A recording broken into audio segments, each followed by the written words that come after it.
गुलाम वंश भी कह सकते हैं। समझ रहे हैं बात को? दिल्ली सल्तनत को हम लोग गुलाम वंश भी कह सकते हैं। ये 1206 से लेकर के 1290 ईस्वी तक काल को कहा जाता है। दिल्ली सल्तनत के सुल्तान गुलाम वंश के सुल्तान के नाम से फेमस हुए, विख्यात हुए। ठीक है, ये विख्यात हो गया। अब इसका जो कर्म होता है, जो एक ऐसे तो बहुत लोगों को बहुत सारे ट्रिक्स पते होते हैं, लेकिन मैं भी एक ट्रिक देना चाहता हूँ। अगर ये आपको अच्छा लगे तो इसे फॉलो कीजिएगा। इसमें कुछ लोग हैं, मतलब कि दिल्ली सल्तनत का जो संस्थापक थे, ये जो संस्थापक हम बता रहे हैं कुतुबुद्दीन ऐबक थे।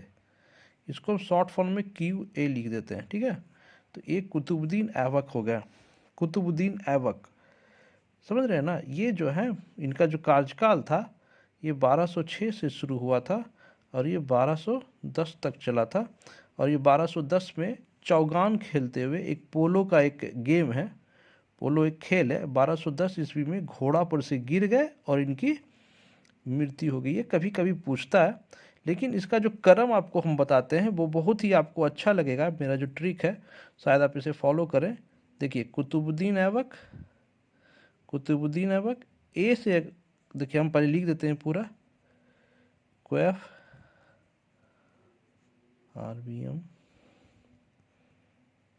क्वैफ RBM NM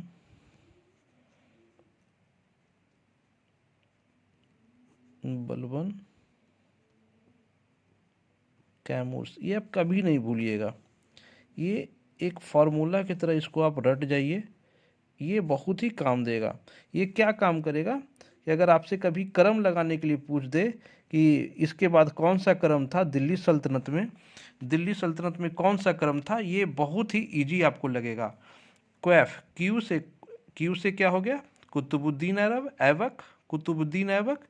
ए से हो गया आराम शाह। ठीक है, ए से हो गया आराम शाह। ई से हो गया इल्तुतमिश, इल्तुतमिश।